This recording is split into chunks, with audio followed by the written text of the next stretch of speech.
हमारे साथी रामवरण चौधरी वहाँ पर गए थे और वो उस हिंसा के शिकार हुए। सामने खड़ी भीड़ को ये लगता है कि ये हमको कवर कर रहे हैं, हमको शूट कर रहे हैं। उन्मादी भीड़ मेरी तरफ दौड़ती है और मुझे घेर लेती है। सबसे पहले मेरा मोबाइल छीनती है, मेरा ये अंगूठा तोड़ने का प्रयास करती है। फिर जो मेरी पिटाई होती है उस मंजर को मैं बयान नहीं करना चाहता, डर लगता है। और उसमें से लोग कह रहे थे कि मार डालो। हमने जो मंजर देखा है उसको आप समझ सकते हैं मैं कितना भावुक हो रहा हूँ। मुझे कितने थप्पड़, कितने मुक्के और कितना लात घूंसे से मुझे मारा गया। मेरा हाथ तोड़ने का प्रयास किया गया। बुरी तरीके से मेरी पिटाई हुई। मुझे लग रहा था उस वक्त मैं सिर्फ और सिर्फ अपने परिवार को याद कर रहा था। मैं 15 साल से पत्रकार हूँ और मैं भावुक हो रहा हूँ बार बार। 13 अक्टूबर को बहराइच से खबर आई कि यहाँ की महसी तहसील में महाराजगंज नाम की एक जगह है, वहाँ पर कुछ लोग प्रतिमा को विसर्जित करने के लिए ले जा रहे थे। बाकायदा बड़ी तादाद में संख्या थी, झांकियों के रूप में थी, वो उस प्रतिमा को विसर्जन के लिए ले जा रहे थे।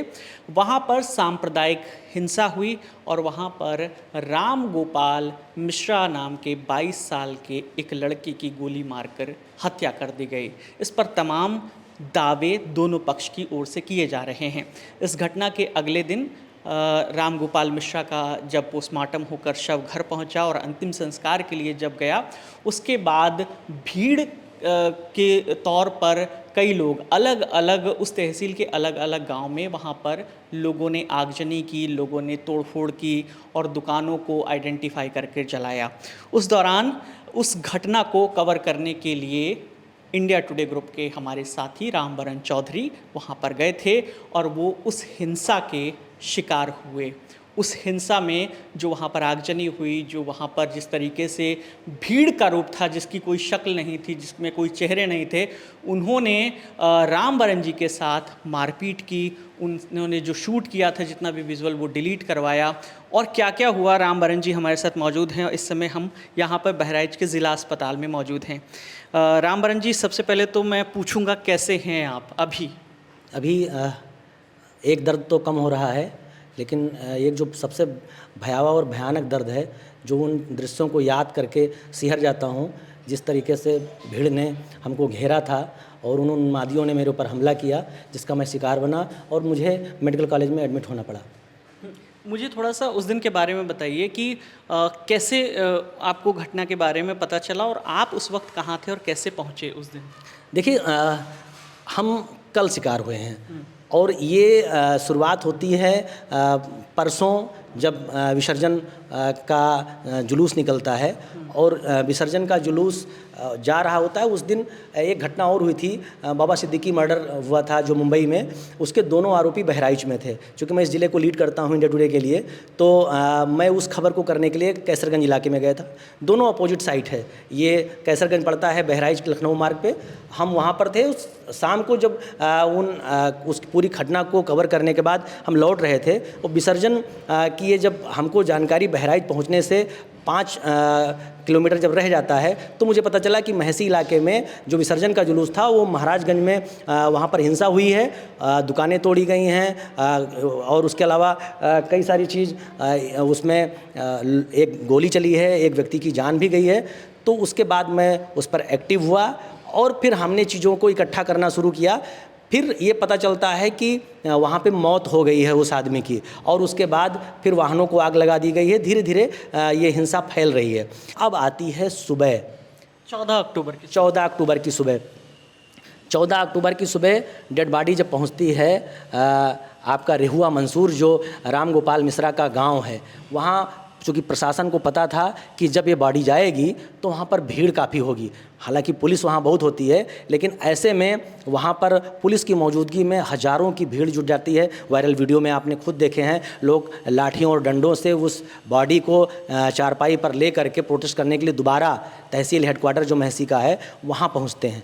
और फिर वहाँ पर भीड़ जब पहुँचती है तो भीड़ डाइवर्ट होती है महाराजगंज की तरफ, जो महसी तहसील हेडक्वार्टर से बमुश्किल थोड़ी दूर पर है। और वहाँ पहुँच करके फिर से आगजनी शुरू होती है। और आगजनी जब शुरू होती है तो शोरूम जलाए जाते हैं, मेडिकल स्टोर जलाए जाते हैं, कई सारी दुकानें जलाई जाती हैं, और उसका जो रिएक्शन होता है पूरे महसी इलाके में अलग अलग चौराहों पर, किसानगंज, आपका रमुआपुर, मतलब आपका जो था ये रामपुरवा चौकी, आपका भगवानपुर, आपका महसी, महाराजगंज, चारों तरफ। और टारगेट में कौन था बताने की ज़रूरत नहीं है, एक समुदाय विशेष के लोग थे, उनकी दुकानें थी। चूँकि डेड बॉडी जो है वो राम गोपाल मिश्रा की थी, और वो इलाका जो है वो ब्राह्मण बहुल इलाका माना जाता है महसी जो है। धीरे धीरे जब ये 10 बजता है, मैं आपको बता रहा हूँ, हमारे कैमरामैन महाराजगंज में होते हैं, हमारी एक दूसरी टीम महाराजगंज में होती है, अन्य लखनऊ के रिपोर्टर भी महाराजगंज में होते हैं। भीड़ को ये पता चलता है कि मीडिया इन चेहरों को जो इसमें आक्रोशित हैं और जिनके हाथों कुछ ऐसा हो रहा है, उनके चेहरों को अपने कैमरे में कैद कर रही है, तो उनसे बचने के लिए लोग कैमरों को टारगेट बनाते हैं, पत्रकारों को टारगेट बनाते हैं, लोग वहाँ मारे भी जाते हैं। मैं यहाँ से जब रामपुरवा चौकी पहुँचा, रास्ते में जो मैंने देखा बहराइच और जो सीतापुर का रास्ता था, यहाँ पर गुट में 15-15, 20-20 की तादाद में लोग लाठियों लेकर के, और मुझे कहने में कोई हिचक नहीं है, उस समय लोगों का टारगेट समुदाय विशेष के लोग थे। और मैं चेहरे तो नहीं जानता, लेकिन लोग कलावा देख करके पहचान रहे थे कि ये देखो हिंदू है या मुसलमान है। मैं चूँकि एक पत्रकार हूँ, और विकास जी, मेरी गाड़ी पे प्रेस नहीं लिखा है, तो मैंने अपना कलावा दिखाया, मैं आगे बढ़ गया, क्योंकि लोगों ने मुझे जाने दिया। लेकिन जब रामपुरवा चौकी पहुंचता हूं तो एक पत्रकार की भूमिका में, मेरा कैमरामैन नहीं होता, तो मैं वहां साइड में गाड़ियां जल रही होती हैं, 2 गाड़ियां, मैं अपनी बाइक साइड में करता हूं और फिर उन गाड़ियों को कवर करने लगता हूं, वीडियो से शूट करने लगता हूं। बगल में अटल स्मृति द्वार है, रामपुरवा चौकी लिखा है। जब मेरा कैमरा पैन होता है उसकी तरफ, तो सामने खड़ी भीड़ को ये लगता है कि ये हमको कवर कर रहे हैं, हमको शूट कर रहे हैं, और उसके बाद वो उन्मादी भीड़ मेरी तरफ दौड़ती है और मुझे घेर लेती है, और घेरने के बाद सबसे पहले मेरा मोबाइल छीनती है, मेरा ये अंगूठा तोड़ने का प्रयास करती है। फिर जो मेरी पिटाई होती है, उस मंजर को मैं बयान नहीं करना चाहता, डर लगता है, और उसमें से लोग कह रहे थे कि मार डालो।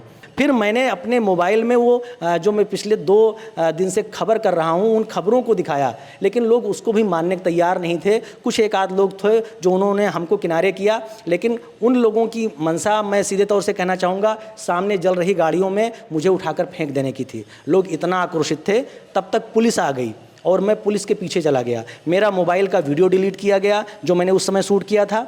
बड़ा भयावह मंजर था। 10-15 लोगों ने मारने के बाद मुझे कितने थप्पड़, कितने मुक्के और कितना लात घूंसे से मुझे मारा गया। मेरा हाथ तोड़ने का प्रयास किया गया, मेरा ब्लूटूथ का जो एयरफोन था उसको तोड़ा गया, मेरी एक मोबाइल खींच करके जो है गायब करी गई, और उसके साथ साथ जो है बुरी तरीके से मेरी पिटाई हुई। मुझे लग रहा था उस वक्त मैं सिर्फ और सिर्फ अपने परिवार को याद कर रहा था, क्योंकि मैं अकेले था वहाँ पर। और आप यकीन नहीं करेंगे, मैं 15 साल से इस ज़िले को कवर कर रहा हूँ, और इन 15 सालों में मैंने 3 जो कम्युनल राइट्स हैं उनको कवर किया है। लेकिन जिस तरीके का मैं कल शिकार बना हूँ वो मुझे जीवन भर याद रहेगा। पुलिस के पीछे मैं होता हूँ और मैं फिर अपने अभियान में लगता हूँ। मैं फिर उन जलती जो तस्वीरें हैं उनको कैद करता हूँ अपने मोबाइल में, और उसके बाद फिर मैं अपने ऑफिस को फ़ोन करता हूँ, जो हमारा नोएडा का ऑफिस है। मेरे सीनियर्स मुझे कहते हैं पहले आप प्रायोरिटी में आपकी सुरक्षा और आपका स्वास्थ्य है, अपना जो है ट्रीटमेंट कराओ। मैं हॉस्पिटल निकलता हूँ। रास्ते में मैंने जो देखा है उस दृश्य को आपको बताना चाहूँगा कि महिलाएं जो है, मैंने ऑटो रिक्शा पर से उतर करके खेतों की तरफ भागते हुए देखा है, जब लोगों को पता चला कि आगे उन्मादी भीड़ जिनके हाथ में लाठियाँ हैं, डंडे हैं। मैं एक पत्रकार हूँ और पत्रकार उस भीड़ को कवर न करे जिससे सच्चाई सामने आए, इस लोगों ने मुझे टारगेट किया है। हमने जो मंजर देखा है उसको आप समझ सकते हैं मैं कितना भावुक हो रहा हूँ। मैंने उन बेटियों को देखा है खेतों में भागते हुए। मैं 15 साल से पत्रकार हूँ और मैं भावुक हो रहा हूँ बार बार। इस स्थिति को बिगड़ने से बचाइए, आप लोग इस देश को बचाइए। भीड़ का कोई चेहरा नहीं होता, भीड़ का कोई धर्म नहीं होता, और जिस तरीके से मीडिया ऐसे माहौल में जो ग्राउंड रियलिटी है वो आप तक पहुंचाती है, और ऐसे में अगर मीडिया वालों को ही शिकार बनाया जाएगा इस भीड़ की तरफ से, तो आप सोचिए कि आप तक वो सही इन्फॉर्मेशन कैसे पहुंचेगी। आपकी जो भी राय है आप हमें कमेंट सेक्शन में बताइएगा। कैमरे के पीछे मेरे साथी प्रशांत हैं, मेरा नाम विकास वर्मा है। देखते रहिए दी लल्लन टॉप।